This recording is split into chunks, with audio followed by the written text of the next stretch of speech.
The amount of times I heard like female voices don't test as well. Yeah.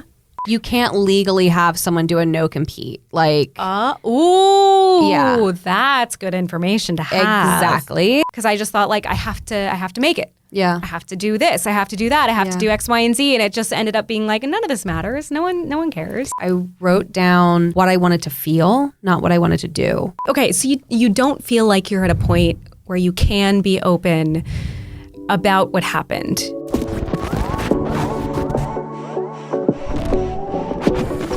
Hey, it's Brooke. A few things about this episode before getting started. Number one, any critiques of radio and the radio industry in this episode are out of love, experience, and the hope for a brighter future within the industry for all who still have a passion to work in radio. And we both have a ton of respect for our amazing friends who still kill it every single day within this industry. Number two, the audio is a little wonky towards the beginning thanks to 2 months away from the show, plus a cheap converter. It evens out around 5 minutes in and sounds great after that, but my apologies up front for the audio. And last, yes, we say like a lot. It will happen. If that is nails on a chalkboard for you, this episode will not be fun. Thanks for watching. Hello, everybody. Welcome back to the channel and welcome back to Fandom Culture. It has been a little bit since we have done an episode because I've been traveling and recharging and living my life, which is important. You should do that. But as always, this is a place for fans of fans, and everything in between. You know I love fandoms and fandom culture, and you know I'm really, really deep into this K-pop life. And I love to bring people on who are in the industry and have something to say. And so I hope this is educational as well as fun for everybody who is listening in. And you can find this podcast on Spotify at Fandom Culture or acast.com/Fandom Culture. You can find me on Instagram at I am Brooke Morrison. And I have a guest here who is absolutely wonderful and somebody who is deep into the music industry and has been her entire career. And I'm just going to let her tell you guys who she is and what she does and everything like that. And then we can get into some fun stuff. Go ahead. Hi, everyone. My name is Alex Gervasi. I know Brooke because we were both on-air personalities for iHeart. And I did 10 years of radio. 6 of those years I was in Los Angeles on KIIS FM. And then I stopped being in radio. Yes. And now I'm actually on the label side. And so my title is Global Playlist Programmer. And before that, I was at Universal Music Group. So I've been doing that for the last 2.5 years now. Yeah, it seems like it's been longer. I know. To be honest. Well, we had like a whole pandemic. We had a whole pandemic. As I was, I mean, the pandemic's still going, I guess. But yeah.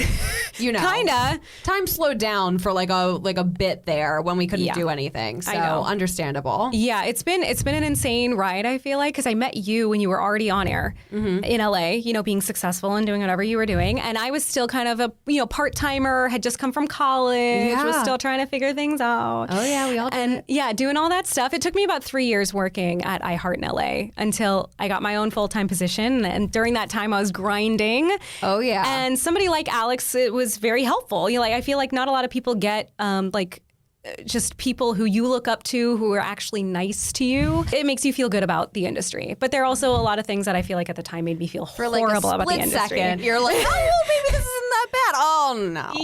Yeah. So, I mean, but that's the thing. It's like, I feel like maybe you should start by telling your story and why you left radio and why you ended up at a label. Yeah, absolutely.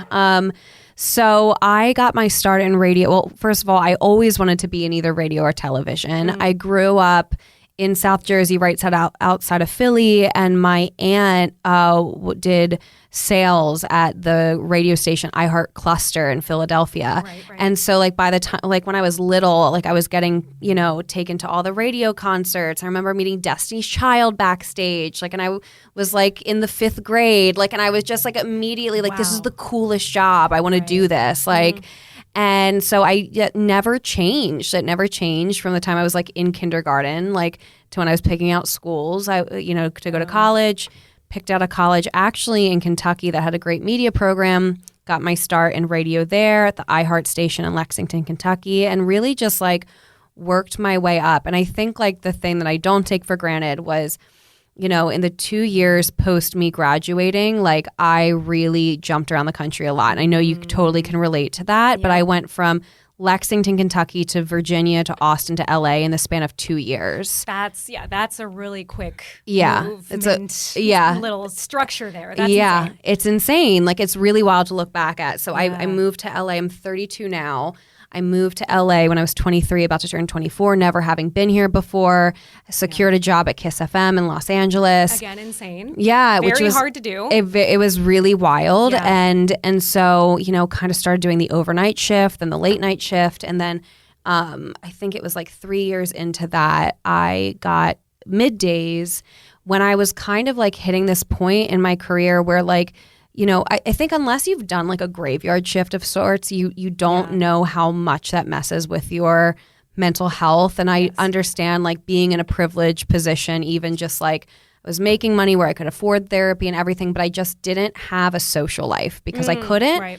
And I didn't get to take advantage of the city for all it had to offer. Yeah. I remember us talking about that. Yeah, because you would hang out in the studio with me like super late because I was just like there by myself at 2 o'clock in the morning. Yeah. But yeah, and so I did that. And, honestly, like I always knew like radio wasn't going to be it for me because I think like I hit this point where I wanted to kind of be more on the cutting edge of things or more innovative, and radio doesn't have that reputation. Right. Especially anymore. Right, yeah, definitely not like overall. Yeah. And honestly, like, I'm always transparent about it because I think like it happens to so many people, but I didn't have a great relationship with my boss, and there's a lot of things I don't agree with, like morally. I think this is like a really PC way I can like put it. I know. Read between the lines. Anyways, but like there was just so many things that was just like it was really, it was like this toxic dynamic I felt like I was in. And, anyways, I kind of always like put it this way. Like I was like, oh, like how am I going to leave radio? And then in December 2019, like the decision was made for me. Right. And I got let go, and it was within budget cuts, but like, whatever. But it's like I always said, it's like felt like someone like gave me divorce papers before I was ready to like I had all my ducks like lined in a row. Right. But yeah, so like it was wild though, because like what always sticks out, there's a few things that always stick out to me during that time. This was December 2019, had no idea the pandemic was coming, right? Like, and I remember like telling people like I just got let go, and like I cannot tell you how many people that were like congratulations. Yeah. That was like crazy, and I was just like, oh my gosh, like they're like, no, congratulations, we're so excited to see what you do next. And I think like also like LA has like this reputation, or at least the industry, like you always see people say like, oh, people in the industry, like blah, like they're not going to pick up your phone if you like call if you don't have this attached to your name or this cool job. Right. And like I experienced the exact opposite. Like I just remember like being so moved by like people at the labels who were like, or other radio stations or even at the radio station had just left because by the way, just full disclosure, like the people that are there, like still there now, like are all incredible people. Right. They're so great. So like it was really one person that was like bringing down everyone, bring it all down. So couldn't say enough good things about the people who are there now. But all that to say, it just was like this period of 6 months where I was just like, oh my gosh, like, well, what do I want to do? Like I've been doing the same thing for 10 years. Yeah. No, so you don't feel like you're at a point where you can be open about what happened yet? Or do you think you're ever like would ever want to say anything publicly about, kind of your experience and being let go and like who those people are, anything like that? It's kind of just like, I don't still need to. kind of like speak in riddles, but I feel like people within the industry like know who I'm talking about. But I don't think I would ever like, not this point in my career, like I would never dock someone right now. And it's just like, I'm only 32, like maybe when I'm on my way out and retiring and be like, by the way, F these people. Like, in your book. Yeah, in my book. But no, it's not something and also like, I don't know, like I have, because I've, been out of it for 2.5 years, and because I have so much respect for the people who are at that station right now too, like incredible people, like I just like also don't want that to distract from like the cool things they're doing there too, like now that chapter's closed. Yeah. So there's like kind of like this balancing act I do to find it, but like it wasn't great. Like, I mean, listen, like I think there are plenty of good things that came from radio, but I think like so many industries, and radio is not exclusive. Like when you have industries run by old white men, like especially that have this quote unquote old school mentality, which I love saying that, by the way, like old school mentality. Like, what are you trying to say here? I know. And honestly, that's something I struggled with like every single day in radio. And that ends up being such an interesting realization once you look back. Because also I work at a label now too. Yeah. Obviously not to the extent that you do, but it's, just it's so interesting what that culture was like. Yeah, it's and not so different. Knowing really like what the outside looked like and how it could get better. Yeah. And I think it's like everything. I think like too, like, I always hear stories of like industries like years ago, and I'm like, oh man, like it was absolutely everywhere. I think I'm very fortunate where since I've entered like the label side, like I haven't experienced that, and it's been like so refreshing. It's been really healing, to be honest. Like, to work with good men, to work with good women, like people who really want to empower you, lift you up, like help you, and it's just like I've had nothing but good experiences, and I think that was so healing for me, like going from that. And I remember like having this talk with my new boss, like my first boss post radio, and being like, this is like my first week. I was like, this has been like an emotional week for me. Like that's really vulnerable to share, but like I did something for 10 years. And she's like, you're grieving. Yeah. Like, and I remember I never had like a boss. She's now a really good friend of mine, but I never had a boss like meet me with emotional intelligence like that too. Like where I was able to be like, I just like, I'm dealing with all these conflicting emotions. Like this is like crazy. And so I then also got to, and I still practice this, like the boss and manager, line manager, whatever you want to say, person I want to be is like everything I didn't, like a lot of the things I didn't feel like I got like during that period of my life. Right. Yeah. So it's been really exciting for me to like refine those management skills and be like, okay, like how can I lead with empathy while still getting a task done? Like, how can I encourage and whatever it might be. And so yeah, I mean, like honestly, like it was so healing and so great for me to kind of go, enter this new chapter where what I do is like come up with like playlisting or curation strategies for like the artists that are on the roster of wherever I am. And like, at UMG, we got to do so many cool things like with so many different artists, which was so fun. And now we're doing it at Warner too, and having a playlist brand. And it's just fun, but it's like also I get to like kind of use like the analytical skills too that like the hard skills, and it's just been very rewarding. And so, but yeah, girl, that was a time. So anyway, but I think you're in such a better place now. First of all, you look happier. I get that a lot. You look much happier, but I also know that like being somebody who aspired to one day be at KIIS FM. Yeah. And being somebody who, like I had dreams of being on TV too. I always wanted to be an e-news host. That was like my main thing, was wanting to be an e-news host. Same. And just we all did that. We all did. We all wanted it. And not realizing as well that most of them weren't getting paid well. And then there was also problems with misogyny there. And just like a whole bunch of, it's like, then you realize stuff like that when you finally move to LA and you see these people going through things like that. But it's such a different, working at a label, I would consider it to be kind of a 9 to 5. Yes. And not what we were used to, and kind of like you've said many times, the Wild West of the music industry, which was radio, and even like having to relearn how to be business appropriate. Oh my God, I didn't know how to like write an email. Yeah. Like when I went, I'm not kidding. Like I literally, I said that to someone the other day. I was like, I went to the label side and I was like, oh my God, people don't put they don't put the body in the subject line of the email. Like, what is this? Like people did that all the time. Do you remember that? Really? Like, oh my God. See, but I feel like you were on way more important emails than I was. I mean, like to be completely honest, but like, I think that people weren't acting like it if that's what they were doing. But that's what I'm saying is like, it's so different. Even, I mean, Lee is my boss now, and like incredible person, the nicest person I've ever worked for in my life. Incredible. It is. Talk about insane. a healing place to go in, like person to report to. Exactly. He's been nothing but wonderful. And even then it's like, we've had conversations about that in the past too. It's like, I feel like we had kind of the same kind of restart in different ways, where it's like I had to learn how to be a part of a label and learn how to work on the label side and basically tell my boss, listen, I don't know how to do the majority of the business side of things. You know, like I've been in music my entire career. The hard career. skills, Yeah, the hard, but just be patient. Like just, I'm here. I want to learn. I want to know how to do this stuff. And I didn't even see it as a humbling experience. I saw it as like a way to restart. Yeah. Because after radio, like a reset. Yeah, a reset. But I had realized I did want to do something else. As soon as because I was eventually let go from radio. I initially wanted to quit. For like 6 months, I wanted to quit.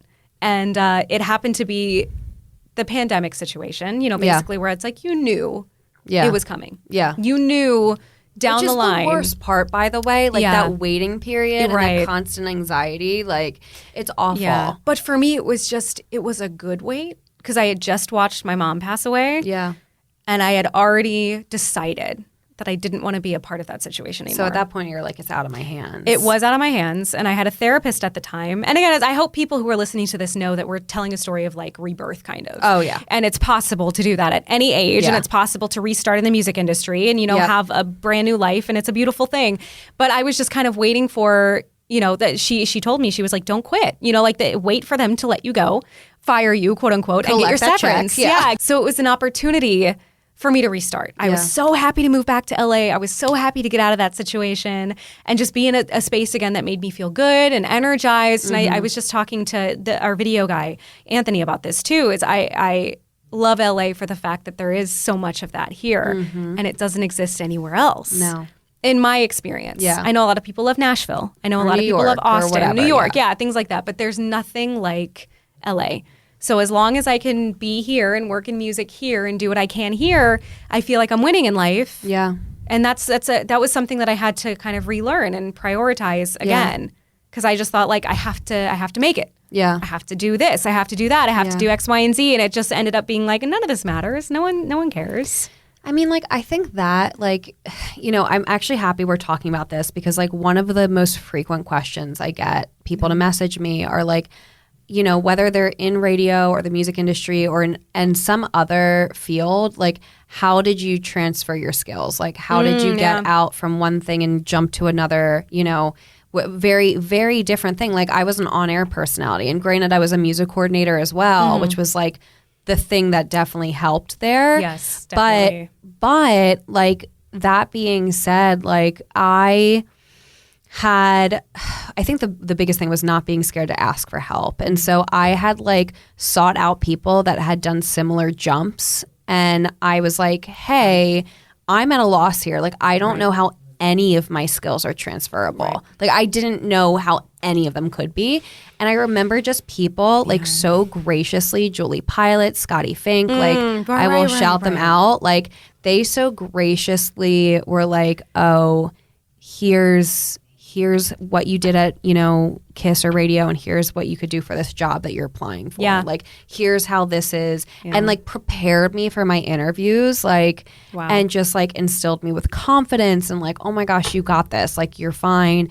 And I think just like, again, like, I'm so happy that like I wasn't scared to ask for help because I wasn't in a position to like be prideful about that either. Right. So I just was like, again, like people just graciously giving me their time. I had this conversation with someone a couple weeks ago who's looking to jump industries. And I said, I wrote down what I wanted to feel, not what I wanted to do. And like, cause I think we also live in an age where there are, no matter where you work, what industry, jobs are being created like out of nowhere, like every day. And so I wrote down like, what do I want to feel? I still have it on my phone. Like, it's like, I want to report to someone who's emotionally intelligent. I want to be a place where I feel like it's like very innovative and I can be creative. Yeah. I would like to have a better work-life balance. Like, it was just like things that were more of like, all right, well, like there's so many things that could fall into that, right? Yeah. Like, it's not a specific job title. It was just like, no, what's important to me? Yeah. Like, literally what's important to me. Yeah. And I think I'm still doing that too. Because I think you should also know, like, this isn't the end of my career and my search to be successful and, things like that. So it's like ever since hearing that from you too, it's something that I've done, which by the way, guys, I wouldn't even have this job that I have right now without Alex. So let's just, a little bit of, yourself, girl. Thank you. Well, yeah, but it's like if it comes from a great recommendation too, it's like more likely going to happen. But it was like that set me up for success because I moved back here not thinking that I was going to have anything. I was just kind of like, well, I'm just going to see what happens. Yeah, and it's scary. To be quite honest, it's like I don't recommend that. I was like, I would not have been able to do that. So more power to you. But it was just one of those things where I knew LA was where I wanted to live. Yeah. Thankfully, that came like a month later. Yeah. So like it worked out. I think it was meant to be. And that's one of the reasons why I think it's like I'm very happy in this space that I'm in right now is because I do think it was meant to be because of things like that, because of conversations that I would have with you or I'd have with like Sina. I don't know if you know Sina, but she used to be in radio as well. And, people that have moved elsewhere, she even does VR right now. She works for Wave. It's just there's so many different things to do. And I think a lot of people are terrified of scary. Moving around. Well, it's terrifying. Yeah, it's horrifying. And also, like, when you only know one thing, and back to the point about being in radio and, like, you saying, like, well, a lot of those people are miserable and they're still there. I always, like, I actually, again, sorry, I keep saying this, but I've been having this conversation so much lately. Yeah. And I was talking to someone who is not in radio or the music industry or anything. They've been at the same job for a really long time and, like, getting treated really poorly there. And I said to them, I was like, I said, this sounds dramatic, but what you've told me about your dynamic with your boss, this is an emotionally abusive relationship. So that being said, I said, but there's financial ties to it, right, too, right? Of course, so, like, always. But, like, I said, we have all this discourse around, like, just, like, emotionally abusive, like, relationship dynamics. But, like, at the end of the day, when all you know is that dynamic, like it took me leaving radio and going to the label side to be like, wait, y'all have been experiencing this the whole time? The whole time? Like, that's crazy. And like, I would talk about my experiences in radio and they'd be like, what? Oh, yeah. Like, oh, my God. Like, all the time. And it's like, well, how was I to know that wasn't the norm? Because that was only ever my norm. Like, so how was I to know? And especially when you are working in a dynamic where they're constantly... it could just take one person to make you feel like your self-worth is like nothing. Right. Oh, my God. It's always a sense of control, right? And again, like, this is not exclusive to radio. Like, this can be anywhere. Yeah. And so, in labels, too. And anywhere. Any team that you work for, you really have to kind of be... you have to discern around you, like, exactly, and be like, "Ooh, is this like a good dynamic?" Exactly. Like, listen, my therapist was the one to point it out. Like, I remember because I was like, she blew my mind. She was like, "Here's what's happening right now," and I was like, "What?" And then it took me another 4 years to leave. So like, it's just damn. Oh my God. Yeah. Wow. And I didn't even leave. They let me go. Right. So it was just like, I think that's where I think that's just helpful. Like, advice for people to like be like, give yourself grace too, like, because people, like, it's scary. Like, I would not have left radio, definitely not within my contract. I would not have cold quit. Yeah. Like, because I was making good money.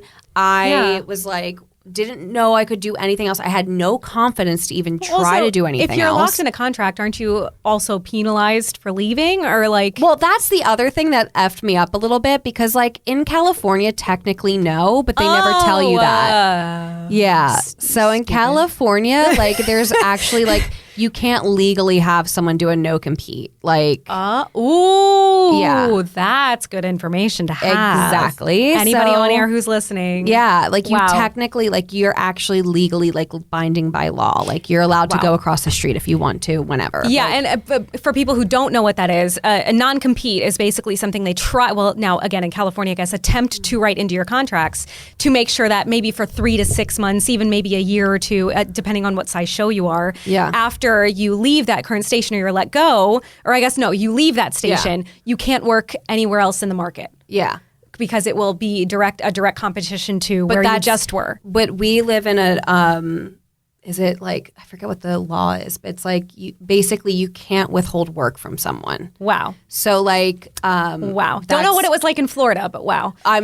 fairly certain that would not have been a law in Florida, just given Florida's reputation. Yeah, I know. But I do know. That's why I wanted to leave. I was like, no. But I do know in I do know in New York, California, that is the case. Wow. And I didn't realize that until recently. And I was like, wait. Wow. Again, the whole time, like I was just like, no, that's insane. Because I've even thought about that in, where I'm at now, which is obviously not the same as a radio contract. But, if I were to leave the current position that I'm at, like what are my rights and, like what could I do? Just because I think we've been scarred by radio too. Oh, yeah, we're constantly just like, it's, bro. It's so crazy. Scary. The PTSD. It was scary for such a long time. Such a long time. Such a long time. But you know what? It's something that does make you stronger. As much as I hate the whole like, well, if you were gone through horrible shit, then like you're just a better person now. You know what I mean? My characters were fine enough. I'm done. Yeah, exactly. Exactly. And I think that's really what it needs to be too moving forward, is still being okay with not accepting being treated like shit. Just because it's like, well, this builds character and this is going to help me in life and I'm learning so many lessons. Like, you don't always have to be learning a lesson about, and just how to live your life. What I will say, what is encouraging now that I'm out of radio, I do see like specifically at my old station, like there's so many good people that are now like have gotten promotions and rising in the ranks and they're changing the culture there. And it's like so incredibly inspiring to see and just amazing. And it makes me so happy. And it's like, again, like it really is wild. Like your impact in someone's life, like your words have weight, right? And so like, that's why I'm just like the type of boss I want to be, like my type of manager I am. Like we're not saving lives, but we have a job to do, but you can get it done with kindness, with work-life balance. You can get it done with boundaries. Like all of these things are possible. And I've actually like lived it and I've experienced it. So anyone that tells you otherwise is a liar. So I know. Like, that's why I love your story though. It's like you have found success in everything that you've done. Even though again, it's like, but even though, fine, again, it's like you kind of were served divorce papers in radio. It's just, I feel like things have only gotten better since then. And I think that's really, at least for me, has been so inspiring because I've also mourned radio. Because I didn't ever, while you made it to like a point where you feel as if like this is such a great station, it's huge, jingle balls and all this other iHeartRadio music festivals. Those are things that I technically never really got to do. Yeah. Because I wasn't in a market that allowed me to do so. So for me, it's also mourning not even just the loss of the career that I did have, but the loss of things that I missed out on and that I never was able to achieve. Yeah. And sometimes it takes everything in you to be like, that does not mean that you failed at radio or that you failed at chasing your dreams or something like that. Because I'm constantly told that too. It's like, no, you succeeded in radio. Yeah. Radio didn't look the way that you wanted it to. Exactly. And that is why you didn't feel fulfilled in it. Yeah. And having to remind myself of that all the time because I'm always going to be open about the fact that like, it's not all rainbows, butterflies, being backstage at concerts. I mean, it rarely is that. No. And then again, it's like you still have to fight the powers that be and just all kinds of other stuff, which I do want to bring up some of the stuff that I'm sure a lot of people are going to turn this episode off, because I want to talk to you about it. Yeah. The thing that I feel like is we still all deal with, and regardless of like how often we deal with it, it's still a thing. But something that like has come up even recently has been the way that women are still treated in this industry, regardless of if it's radio, TV, labels, things like that. You are very lucky to have a team around you who is not in that way. But I feel like you have been through things in the past that have been in that vein of things and how it still affects women. And I was just talking to our lovely cameraman about this too, about how hard it is to kind of be a woman in radio because you're not offered the same shows. You're not offered the same opportunities as our male counterparts are, regardless of how successful you are, regardless of like it being like your name can't go first because it doesn't test well. Like if you have a female, I'm not kidding. Like that actually happened to someone I know. Oh my God, of course. Like it's insane. Or like if a morning show is a thing for you, you're a third or fourth mic versus even a second mic. Because like I remember, have you ever heard like the amount of times I heard like female voices don't test as well? Yeah. Which is so insane to me. Female, especially for afternoon drive. Yeah. I was that, and guess what? That's one of the top paid positions. So it's like, oh, of course. First of all, what do you mean it doesn't test well? Who are you talking to, and where are you getting these tests? PPM. Like, it's PPM. Just meters. Whatever. It's the meters. It's the way that they. By the way, that's the way that they still rate radio. It's so archaic. It's very interesting, and I'll try to explain it to the best of my ability without letting too much go. But they basically hand out pagers, a physical thing, to somebody. And it has to be a random person that has no ties to a radio station, which again, it's hard to track that kind of thing, or any kind of biases. They're supposed to be just run-of-the-mill people of all ages and all backgrounds and all kinds of other stuff. And then they're supposed to record how, when they listen to the radio, what station they're listening to, how long they listen to the radio. And that is basically how they're keeping track of how much is... Also to that point, and I loved when someone put it to me this way. They're like, okay. Because I'm like, where are they finding these people? Yeah. They're like, imagine, you get a call from an unknown number. Would you have even pick it up? No. Exactly. Okay, Right. So say you did pick it up and they said, hi, Brooke, this is Alex from Nielsen. Would you have hung up the phone then? Probably. Yeah. You probably be like, I'm not interested. Bye. Yeah. Cool. And then, from then they're like, let me pay. Okay, we're trying to find people to conduct, ratings for radio, for PPM. Would you be interested? We're going to pay you the smallest amount of money ever to walk around with a pager on your belt for the next year. Right. At that point, anyone that's just cool is automatically out. Anyone that we actually would want to service a radio station to is probably gone. Oh, also anybody under the age of 25 is probably out as well. Yeah, exactly. They're not going to do that. Which technically whatever, but it's still that's who is determining what gets played on the radio station. Do you think they know the most cutting edge music out there? No. And I mean again that age 25 matters, because then they say nobody under the age of 25 listens to radio in general. And then that's how they've programmed radio for the past 15, 20 years. Yeah. Not realizing that they're slowly losing the under 25 market because they're thinking that no one under 25 listens to the radio. It's a shame. It's first of all, no one in radio likes PPM meters either. Yeah. But it's you have to play this game, and how do you play this game while being innovative, while still being tied to something that will not allow you to be innovative? And I really feel for programmers for radio stations, because you're I need to keep a job. I have to play this stupid game that isn't a reflection of who the audience I actually want to reach. Yeah, and that's the thing is I realized that too when I was in radio. Is the audience that we want to reach as talent is also not necessarily the audience that your PD wants to reach. Yeah. So there's also this disconnect between them even hiring people under the age of 30. Exactly. Because we want to reach our friends. We want to reach people who are we want to reach artists. We want to do cool stuff. We might even want to be on TikTok or Twitter but which by the way, having us also be content creators is a whole other thing, because we shouldn't have to be content creators. Yeah. But in and of itself, it felt so disconnected from what I actually thought radio was going to be and what I wanted to do. Yep. Exactly. And people I wanted to reach. And that's why I started a YouTube channel. Because I was wait, I wanted to talk to all these fun people. Yeah, at the time, these people aren't listening to me because they don't listen to radio, and so that started to feel dumb and weird. Yeah. And anytime that I would try to put forth an idea, it was you have no idea what you're talking about. The ratings actually inspiring. show X, Y, and Z, and it was a lot all the time. But it's again not even shitting on radio. It's just kind of the reality of what it is, especially now, and what it kind of started to be in 2010 on. Yeah. Because you could still tell there were remnants of it whenever I first got into being an intern and things like that, where it still felt cool. Yeah. But it was right after the 2008 economic downturn. So they had also let a ton of people go, but they were trying to get people back. And so it felt really empty. And it was just, it was still even a weird space then. Yeah. And then it just continuously got weirder. And not much has changed in 6 years, I think. No, yeah. It's been, I think, again, for people who are in it, it's been a very disheartening, Disheartening is a great word. It can be a disheartening industry. Yeah. Again, I think it's great that people are trying to bring forth innovative ideas and change it a bit, but it's oh man, they really got to figure out a new rating system. Yeah. And going back again to the whole thing where it's then it affects all women in the industry. Yeah. And jobs that were even considered for. Yeah, exactly. Everything. And so and also to your point about just being a woman in just the industry and everything, again, this is not exclusive to the music industry, right? It's really not. Mm-hmm.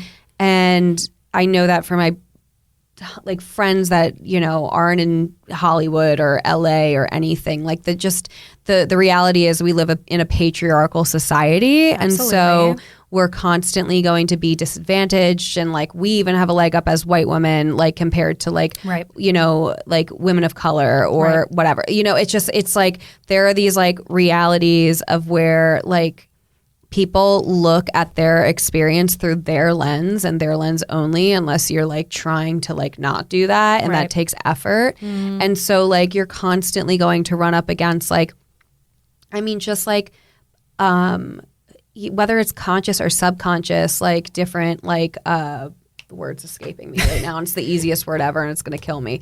Biases. Oh, like, right. Oh, yeah. It was like, cool. I love that I forgot that 4-letter word. Yeah. But Very yeah, important one. it's so I think though, like there are sensitivities for like being a woman. Like we've all been in a room where like we've shared an idea and then a man has just said it louder and then it's like paid attention to, or like, you know, being mistaken. It's just like having flashbacks. Yeah. The list literally goes on and on. Like we've all done it. And I think though, like, again, my personal experience, my own personal experience, what I've been more encouraged by in the last 2 years is like having incredible leaders, both men and women, who have done the work. Like I think men have done the work, and I think a lot of women, because we grow up and we worked in this patriarchal society, like there's so many women that like had to break glass ceilings and like they had to do it by being like a hard ass. Right. And now like our generation's coming in, we're really appreciative of that, but you don't have to be a hard ass anymore. Again, like that was like maybe their survival mode. So you have to have like a bit of empathy for that as well, to be like that served a purpose. Like you did that because like you couldn't even like run in the circle with men if you weren't acting that way, because you would have been viewed as weak. Like there's so many different layers that are all complex that tie into each other. And so now like I feel like our generation and Gen Z is coming in and we're just like, cool. Thank you. Also work-life balance is really important. Yes. And like also I'm going to shut my laptop at 6 p.m. And also like boundaries are really important to me. And like also don't talk to me that way. You know, like it's just my God. I had a female boss, and I remember like someone on like the label side, because I worked at the center, someone on the label side like this man like gave me like this really, really snarky email and like was really disrespectful, and it was just kind of like, all right, like, and I like texted her, I was like, yo, did you see this? And she picked up the phone and called him and said, I don't know what your problem is today, but you're going to call Alex and apologize to her like right now. Yeah. Because you do not speak to anyone that way. Definitely not someone on my team. Right. And he picked up the phone and called me. And he was like, hey, sorry. Like literally just like tail between his legs. But I was like, oh, the fact that someone did that for me, like I hadn't experienced either. And then like remember like, so after she left, I reported to, again, just someone I cannot say enough good things about. Yeah. He's a man, white male, cis white male. And he was just probably like the kindest individual I've ever reported to. Felt protected, felt like he was always in my corner. And I remember like one time, like before, and he couldn't even say anything. And it wasn't even on my radar. We were on a meeting and I was like, oh, that meeting went really well. And I hung up the phone and like he immediately called me and he was like, I talked over you at that one point and I'm so sorry. And oh my gosh, was that disrespectful? I literally cringed. I didn't mean to like talk over it. It was like, oh my God, I didn't even realize you did. Like, you're okay. Wow. And he's like, okay. But he just was like so adamant of like wanting to champion me and not disrespect me or ever make me feel small in any space, and was so hyper aware of those dynamics. Like Right. if they were happening too, where he would just be like, you know, hey, could I have handled how, you know, something on that call better? And like was just so proactive about talking to me that way. And I just have like, he was brilliant, but I had to have so much respect for him. And so again, like there was so much like, I see more of that now. Like I you know, in even my new job, like I see that everywhere too. And like, I'm just like so thankful to see like just good people, the good humans rise the ranks. Like, and I think honestly, like I do believe like you're always going to have like shitty people everywhere, you know, but I do believe that like the good people are going to like rise to the top. And like not, and again, like we've worked for our fair share of people that aren't good people that rose to the top. But I do think that there is a different emphasis on I just think people prioritize like emotional intelligence too on top of like getting it done. Yeah, it's a very different space today, I think, than even like back in like 2015 or something like that. Do you work well with people? Like that's what people are concerned about too. Yes, it's very important. Yeah. To even, I mean, especially the company that I'm at now, just because it's like it's so well known and it's so massive and it's just so like known for family values, things like that. So this is the first time. It's actually such a stark difference. It's such a 180 that sometimes it catches me off guard from just radio and like where I come from, which is a great thing. But that's what I'm saying is like anybody who's listening who even feels like they are terrified to restart, it might be the best decision you could ever make in your life. Exactly. Even if you are fired in a really embarrassing, horrible way. I want to ask you one more thing. Yes. Just because this is what this show is about, obviously, which you know I'm in the K-pop space. You know I'm in the K-pop space. And I know, which I love, by the way. Thank you. Thank you. Some people don't, but thank you. I think it's a lot of fun. And it's made me find faith in music again. So like I love it and I don't care what anybody else thinks about it. There's a lot of weird judgment that comes from the music industry for it, which I didn't realize until I got back to LA. Interesting. It's very strange. It's very, especially from men in the music industry. They do not take us seriously. They think we're cringy and weird. I'm shocked. And they think we're clout chasey, which is something that I just recently heard as well. For what? I don't know. Well, somebody said that our social media looks clout chasey, which again, it's like I come from radio, so I understand it might look a little like try hard, but I think I'm just used to it. But again, it was like because of the K-pop stuff. It was because of like that. And there were some other really bad things said recently. I'm sure. But again, it's like it's something that I don't think twice about because worse things have been said about women everywhere, and like it's fine. And like I know that men feel this way because like they always have. Oh my God, get into Web3. Right. That's a whole other Please thing. no. Please no. Yeah. But no, just K-pop and how it's you work at a label, you work at a major label.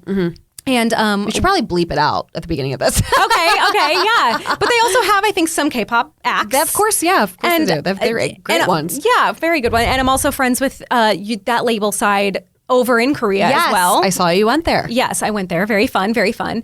But as somebody who does handle some of the global projects and some things that you do that have to do with those artists.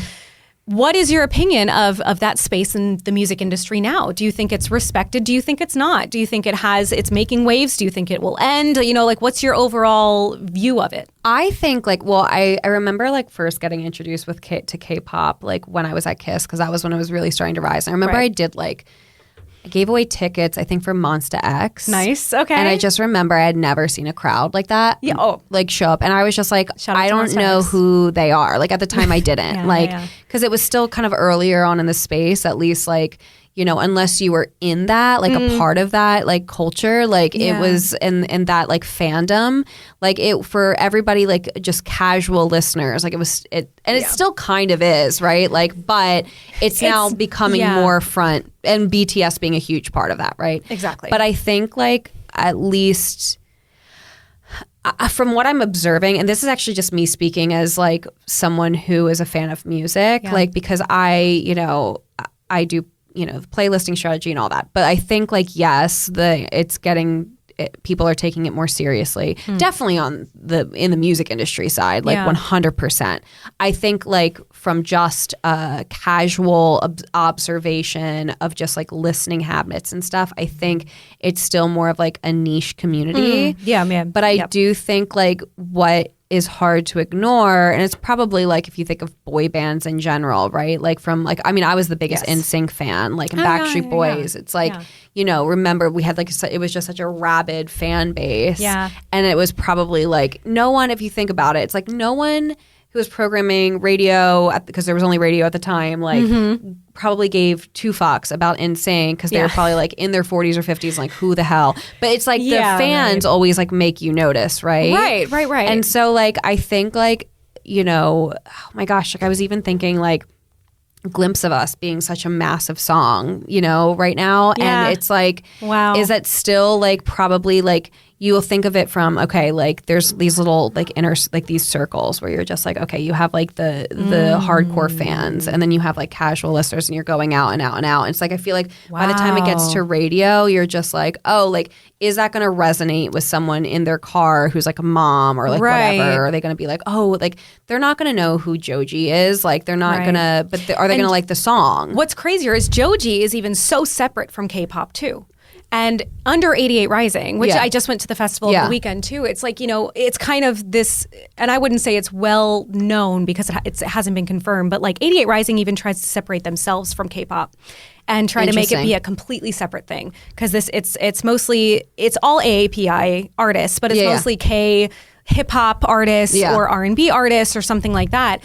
And not dealing with K-pop other than maybe Chungha or, you know, BB, I guess would be more on that you're right, side. because Joji isn't K-pop. So thank you for correcting me there. But well, no, I'm just saying there's even like a rift in that space as well. Yeah. As in like what's considered K-pop and what's considered real Asian music. Yeah. You know, we had I was not in this day. I was on vacation, but there was an all-female K-pop band that came to work, and like who? It was, I'm not gonna say because they were all here for KCON. That's awesome. Well, this was like a month ago. Oh, and like okay. Their like portrait is still on our wall, and they signed everything. But like apparently it was like an absolute madhouse. Like everyone was so excited that they were there, and so it was just like this just like excitement that's like palpable, like around it. And just like, I think that's what I love. Again, I would not label myself as a K-pop fan. Yeah. I'm a casual K-pop listener, right? Yeah. Like I'm not in it as much as you are. Right. What I think is really exciting as someone who just loves music is like the community around it. Absolutely. Is like, you know, my friend has a 10-year-old daughter, and literally I walked into the living room the other night and she's just watching K-pop music videos. I mean, as one does. And like she's, you know, and like, and then her grandpa got mad at her for not watching the Dodgers game. Like it was like, but like she's like, oh, you know, and I was like, oh wow, like she's so immersed. Like she's exactly how, and I can again be like, that's how I felt about Britney Spears. That's how I felt about NSYNC. That's how I felt about the Backstreet Boys. Yeah. Different genre, but like there was like, you know, you had the posters on your wall and everything, and you felt like you were like wanted to be like entwined and like read up on their lives and everything. Yeah. It's very similar in that sense. But now I think everything's heightened because of social media. Yes, of course. And it can be directly attributed to, you know, BTS's success. I don't think would have been as catastrophic, like not catastrophic, but massive basically as it was without social media. Yeah. And that was a huge reason why even during the pandemic, they got millions more fans around the world. Yeah. And I've never seen anything like it, and I've loved music forever, and I've worked in music forever, and I think the last time we did see something similar was Backstreet Boys / NSYNC. Yeah.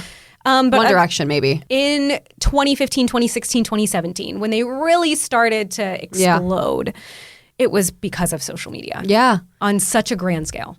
It's really, I think, like probably, you know, if I feel like if companies and labels are smart, and I know a lot of people who already do this, it's like you tap into the community to like stay close to like, what do they care about? Like, you know, just again, to get like kind of a taste of what's happening within these communities and like what they're talking about, like what do the fans want, like everything. And so I'm just honestly in awe, and I have like such a huge respect for it, because I also think too, like if you think about just for me, like sometimes I think like living in America, like with most things, we don't like think about like outside of ourselves in general, but just like think about like the last time, like, you know, there was this global phenomenon that like wasn't an English speaking, you know, like you think about like, could you know, and it's just like, I think there's like music that transcends. Like you can have like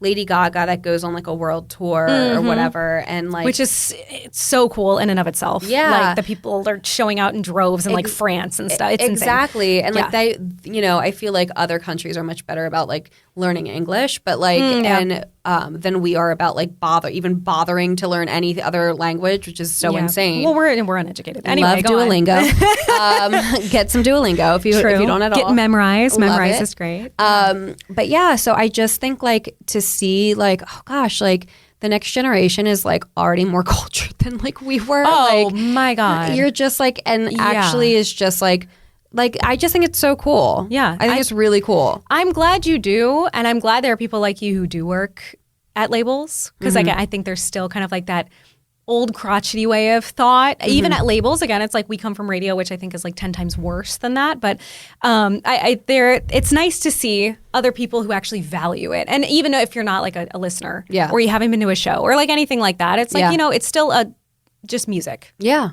At the end of the day. Exactly. And it's wonderful. And music is wonderful and fans are wonderful. And this is just a lot of fun. I can't speak a lick of Spanish, and I love the Bad Bunny album. Like, oh yeah! It's just oh my God! Same I thing. think there are truly things that just kind of transcend, and so again, and you talk about like the community and people being like, oh, it's like clout chasey or whatever. Yeah, Koreaboo is a word that's used a lot. Really? Oh yeah, interesting. Koreaboo is a whole thing. Oh my God, you're teaching me things. I can teach you so much. Please do. So much, yeah. But I think like, being like, I kind of like dip my toes in like the Web3 space a little bit. And like all of that is just like kind of like such a weird, tight knit community. Yeah. Where there's like everything's like built on Discords and like every idea is built on the notion of community. Like, is your Avi like a PFP? Like, and like, I think like no one would be like, oh, they're being clout chasey, right? Like they're just like super in. Again, I think that we're in this culture where there are so many outlets to build community. Right. And K-pop has done that really, really well. Really well. Like, I think it the should best. be. Well, I mean, I do study it, but it should be studied just. And I think it will be too. I think there will be. I think it already on it. is. Yeah. Just how they've managed that. Which there are pros and cons. Yeah. Obviously, of being that connected to fans. Yeah. But I think overall, it is just such an interesting thing to look at. Yeah. If you love music. Even if you don't like K-pop, I think it's something to just really, really look at as far as if I ever wanted to work in management, what could I learn from this? Yeah. Or, if I ever wanted to work in social media, what could I learn from this? Yeah. So I think that's where it is. But also, okay, we need to wrap this up because we've been talking for a long time. Basically, you need to know that if you ever have any questions about transitioning, Alex is a great person to talk to. If you ever get to meet her, you should definitely give her a big hug, okay? Unless she doesn't like that because boundaries. I love hugs. Thanks for mentioning boundaries. Tell everybody where they can find you on social. Just across the board, my social is Alex on the mic, ALEX on the MIC. Mainly use Twitter and Instagram. True. She's great on Twitter. Yeah, I'm on LinkedIn. I think it's the same thing. I think it's just like linkedin.com/Alex on the mic. I'm pretty sure. I don't know. But yeah, so like my DMs on Instagram right now are closed, but like you can tweet me, like you can comment, like whatever. Just like, if you have any question. I also frequently try to do Q&As like on Instagram because that's where I get a lot of questions for transitioning. Yes. Oh my God, you're so good at those. Different I watch all the time and I'm careers. like, I don't think anybody would ask me anything. But it's not it's so no, you really need to follow her on Instagram, especially for those Q&As. Unless you're being weird. Because then she'll shut you down publicly. Don't be weird. But anyway, so you can find me on Instagram at I am Brooke Morrison. Of course, this is called Fandom Culture. You can also find me and these episodes on YouTube because we do film them, as you can see. Brooke Morrison is where you can find me there. I am Brooke Morrison everywhere else. This is on Spotify or Acast. It is called Fandom Culture. And as always, thank you so much for listening in. Until next time, bye. Bye.